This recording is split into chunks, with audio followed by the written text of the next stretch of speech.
पंत, खान जावळी द्यायला तयार झाला हे ठीकच झालं. आता सविस्तर वृत्तांत सांगा. महाराज, खान अर्धी फौज घेऊन इथे येणार आहे व प्रत्यक्ष भेटीच्या वेळी 2 अंगरक्षक सय्यद बंडा व हसन खान यांना घेऊन येईल. बरं, येऊ दे. त्यात आम्हाला आनंदच आहे. आणखी काही?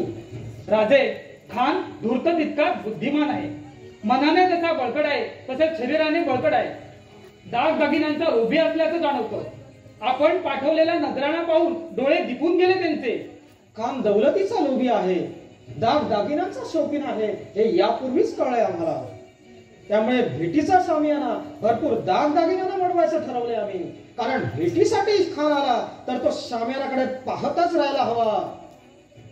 बरं, खानाचा काही हेतू कावा आपल्या लक्षात आला का? राजे, खानाच्या मनात दुष्टबुद्धी आहे. आपणाला भेटीच्या वेळी कैदी करून वा घात करून बिजापूरला परतण्याचा इरादा आहे त्याचा. असं? बरं, मग तुमचा सल्ला काय आहे? माझा सल्ला असा आहे की खान लाचावलेला आहे. गडावर भरपूर दौलत असल्याची माहिती कृष्णाजी पंतांनी त्यांना दिली. त्यासाठी तुम्हाला मारण्याबरोबरच गडावरील दौलतीकडे त्याचं लक्ष आहे. खान दगा करणार यात शंका नाही. त्यामुळे आपण स्वरक्षणी तसदीद करून पूर्ण अंग सीलबंद करूनच खानाला भेटावे. त्याला एकांगी करून मारावे. लष्कर लुटावी. दौलत आपोआप आपली होईल. बरं, आपल्या सर्व सूचनांचं पालन होईल. आपण दमून आहात, जा विश्रांती घ्या. जशी आज्ञा.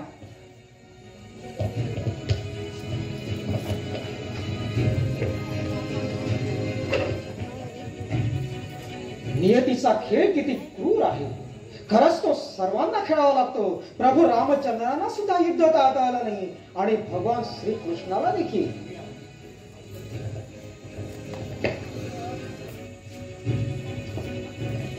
कान्होजी, बहिरजी, काय खबर बात?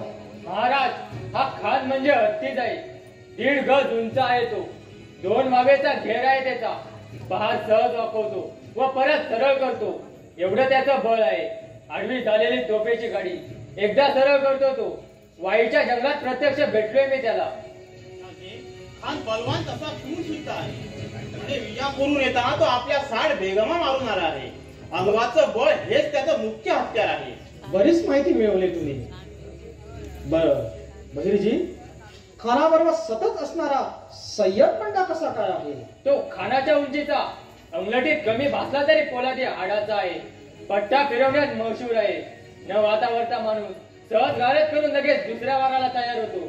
9 हातावरचा माणूस गारद करतो म्हणजे त्याच्यावर चोख नजर ठेवायला हवी. कान्होजी, आम्ही योजल्याप्रमाणे खान जावळी द्यायला तयार झालाय. खरंच? हो. आम्ही घातलेल्या जादा तर अटी मान्य करून स्वतःच्या शक्तीच्या गर्वाने फुगून थोडीफार कुरबुर करत त्याने प्रतापगडाच्या पायथ्याशी येण्याची संमती दिली. गोपीनाथ पंतांनी काम चोख बजावले. सय्यद बंडा व हसन खान त्याच्या सोबत असणार आहेत म्हणून त्याच्याबद्दल विचार करत होतो. महाराज, त्याची चिंता करू नका. त्यांच्या तोडीचे अनेक वीर आहेत आमच्याकडे. या देशपांडे, आजपासून ठीक 28 दिवसानंतर खानाशी आमची भेट ठरली. त्यापूर्वी 4-8 दिवस अगोदर खान निम्म्या सैन्यासह जावेत दाखल होणार आहे. कान्होजी, तानाजीला बरोबर घेऊन शामियाना उभारण्याच्या जागेवर प्रतापगडाच्या खाली खानाचे डोळे दिपून जातील असा शामियाना उभारा. जी महाराज.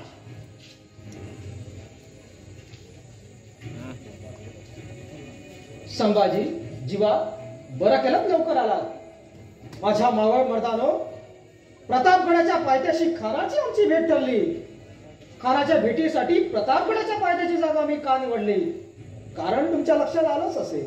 होय महाराज, खानाच्या अफाट सैन्याचा मुकाबला करून विजयी होण्यासाठी खानासाठी अडचणीची व आपल्यासाठी सोयीची अशी जागा आपण निवडून मुत्सद्देगिरीची चुणूक दाखवली आहे. खान निम्मे सैन्य वाईला ठेवून निम्मे सैन्यासह जावळीत दाखल होणार आहे. त्यामुळे त्या निम्म्या सैन्याचे जास्तीत जास्त तुकडे व्हावेत अशा जागी त्यांच्या राहण्याची अर्थात छावण्यांची व्यवस्था करायची. बांधल व मानकोजीवर ही कामगिरी सोपवली जाईल. गडावरील तोफांच्या माऱ्यात आपण या छावण्या उभाराव्या लागतील. कारण धुमश्चक्री उडाली आणि युद्ध पेटलंच तर त्या तोफांच्या माराने त्या छावण्या उद्ध्वस्त करता येतील. हो, हे मात्र अगदी उचित होईल. युद्ध होणार नाही, फार तर हा शिवाजी मारला जाईल या भ्रमात खानाची फौज असेल.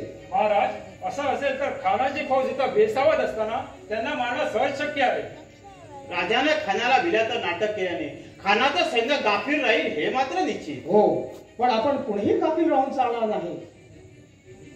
भेटीसाठी अजून बराच अवधी आहे. या 28 दिवसात काही घडू शकतं. खंडोजी खोपड्यासारखे जावळीची माहिती असलेले बाडगे सरदार आमच्या गोटातील माहिती मिळवण्यासाठी काही करू शकतात. त्यामुळे या पुढचे क्षण आपण सावध राहायला हवं. कान्होजी, येसाजी, तानाजी हे खानाच्या छावण्यांना वेश बदलून वेढा घालतील. कान्होजी, बहिरजी, तुम्ही नेताजीला सोबत घेऊन शामियानाच्या जवळच्या खंदकात दबा धरून बसा. खानाचं सैन्य जर का गडाच्या दिशेने येऊ लागलं तर त्यांचा ते सफाया करतील.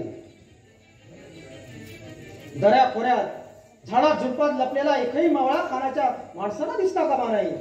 पण महाराज, खानाच्या भेटीच्या वेळी प्रत्यक्ष किमान 4 शस्त्रधारी वीर आपल्यासोबत असायला हवे असं मला वाटतं. काय बहिर्जीराव? हो तर सय्यद बंडासारख्या पट्ट्या बहादरावर चारही बाजूनी नजर ठेवायला हवी. करारानुसार भेटीच्या वेळी प्रत्यक्ष शामियानात खानाबरोबर 2 शस्त्रधारी न्यावे लागतील. भेटीसाठी कराराप्रमाणे वागायचं असलं तरी फक्त खान म्हणून उपयोगी नाही, तर खानाचं पूर्ण सैन्य सुद्धा खतम व्हायला हवं. मुरारबाजी व बांधव नाईक जनीच्या टेंबापाशी दबा धरून बसते. खानाचं सैन्य जर का गडाच्या दिशेने येऊ लागलं तर त्या सैन्याचा ते सफाया करते. महाराज, असं नाही का होऊ शकणार की मीच आपला पेरा करून खानाला भेटलो तर? कारण लाख मेले तरी चालतील, पण लाखाचा पोशिंदा जिवंत राहायला पाहिजे. कान्होजीराव, तसं नाही होऊ शकत. कारण वचनभंगाचं पाप आम्ही आमच्या माथी नाही घेऊ इच्छित. एक शिवाजी गेला तरी तुम्ही प्रत्येक जण प्रति शिवाजीच आहात. महाराज, आपल्यासोबत जाणारे भाग्यवान दोघे जण कोण ते तरी सांगावं. हो, सांगतो. एव्हाना तुमच्या लक्षात यायला होय. चला, मीच सांगतो. संभाजी, काळजी आणि जीवा महाल माझ्यासोबत असतील. महाराज, राजे, माझ्या जीवनाचं सार्थक झालं. मी आपणास वचन देतो की मी जिवंत असेपर्यंत खान इथून जिवंतपणे जाणार नाही. महाराज, मी सुद्धा माझ्या पूर्वजाच्या पुण्याने ही कामगिरी मला मिळाली असं समजून अंगात रक्ताचा शेवटचा थेंब असेपर्यंत राजाचं रक्षण करीन. आम्ही या जबाबदाऱ्या आपल्याला एवढ्या लवकर का सोपीत आहोत माहिती आहे? हो, झाडाझुडपात खंदकात तासनतास राहण्याचा लपण्याचा सराव सवय व्हावी म्हणून. अगदी बरोबर. प्रसंग जीवावरचा आहे. घनघोर युद्ध सुद्धा होऊ शकतं. प्रत्यक्ष आम्ही भेटीत यशस्वी होताच गडावर 3 तोफा धडाडतील. तो स्वागत सोहळा आहे असं खानाच्या सैन्याला वाटेल व ते आणखी जोमाने मेजवानी फस्त करण्यात दंग होतील. मराठा सैनिकांनी मात्र हा तोफांचा आवाज आक्रमणाचा अर्थात आम्ही यशस्वी झाल्याचा इशारा समजून खानाच्या सैन्यावर चारही बाजूनी हल्ला चढवावा. अकारण कत्तल करायची नाही. जे शरण येतील त्यांना अभयदान द्यावं. चला, निघा. चांगला सराव हीच यशस्वी होण्याची पहिली पायरी. माझ्या मावळ मर्दानो, आता तुम्हाला एकच सांगणं. भेटीत आमचं काही बरं वाईट झालं तर धीर खचू देऊ नका. विजय मिळेपर्यंत लढा आणि विजयी व्हा. चिरंजीव शंभूराजांच्या पाठीशी उभी राहा. तीर्थरू मासाहेबांच्या सल्ल्याने वागा. स्वराज्याचं स्वप्न पूर्ण होईपर्यंत लढा.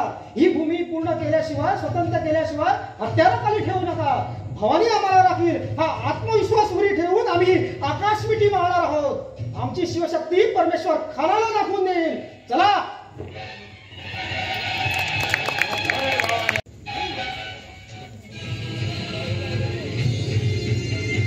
हुजुरांनी आसनग्रस्ती व्हावं.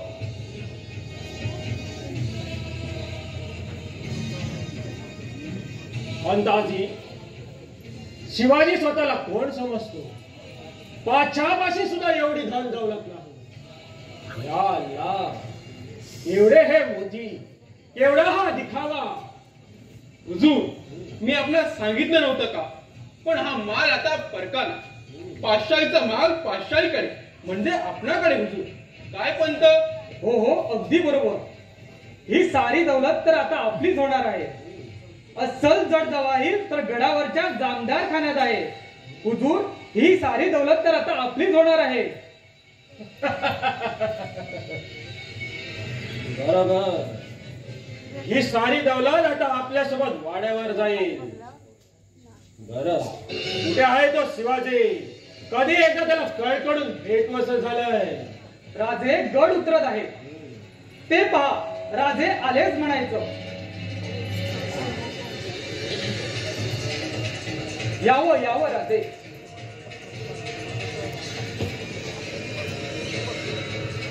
पंत काका, शामिनाच्या आत फक्त 2 वकील आणि आम्ही दोघे राहणार आहोत. हो, हुजूर, अंगरक्षकांनी शामिनाच्या बाहेर राहावं असं ठरलंय ना? हो हुजूर, करारानुसार दोन्हीकडचे अंगरक्षक दरवाजावर राहावे असे राजांचे म्हणणं आहे. पंताजी, तुम्हाला राजा तो एकदम डरपोक मालूम होता है. सय्यद, अब ठीक. महाराज, हे आहे विजापूर दरबारचे शिपे साला हुजूर अफजल खान महमद शाह. हुजूर, हे आहेत महाराज शिवाजीराजे भोसले. शिवाजी शिवाजी म्हणतात तो हाच का? अफजल खान म्हणतात तो हाच काय? काही गफलत तर झाली नाही ना? ही नजर बळकट खेळताट वळतूच्या माणसाची नाही. या शिवाजीच्या डोळ्यात तर अंधार दिसतोय. खुशबी हो, आज हा माझ्या भेटी देऊ दे. ह्याला एका क्षणात खतम करतो. आबासाहेबांच्या हातात बेड्याचं रोवणारा, आमच्या दादा महाराजांचा विश्वासघाताने बळी खेळणारा सैतान, मंदिरे तोडून मंदिरात गोमातेची कत्तल करणारा महिषासुरा, आज तुझा बळी घेऊनच तो भवानी चरणी अर्पण करतो. हुजूर, पुढे वा. महाराज, आपणही पुढे या. आओ आओ शिवाजी, आओ.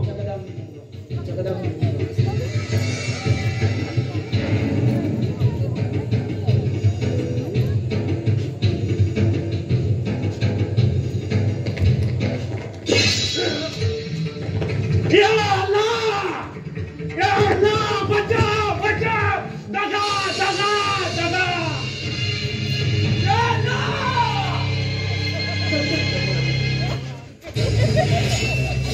नवाजी, खानाचा मुंडका छाड आणि पालखीच्या भयाचं पाय तलम कर.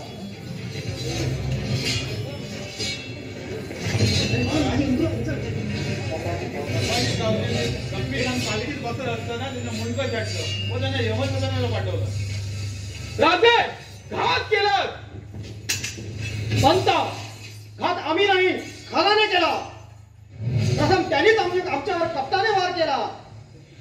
तुम्ही ब्राह्मण आहात, तुम्ही जा इथून. ब्राह्मण हत्येचं पाप आम्ही आमच्या माथी नाही घेऊ इच्छित. निघा तुम्ही. नाही, मी तुला जिवंत नाही सोडलं.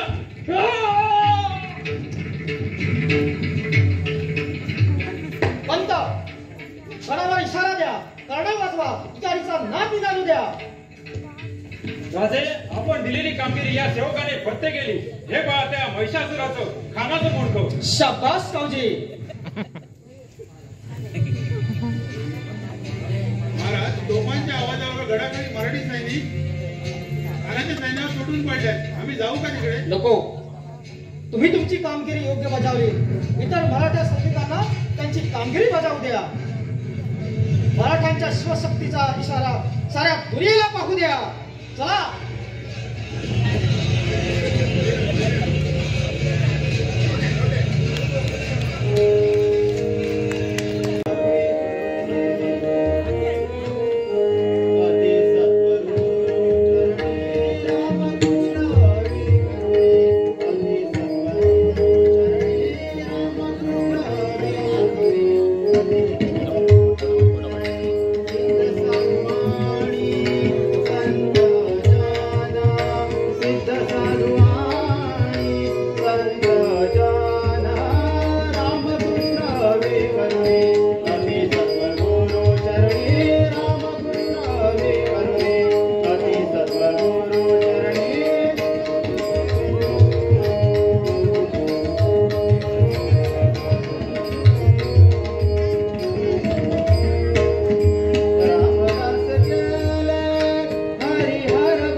चरणी रामकृष्ण हरी करुणी अतीत सद्गुरु चरणी रामकृष्ण हरी करुणी रामकृष्ण हरी करुणी रामकृष्ण हरी करुणी अतीत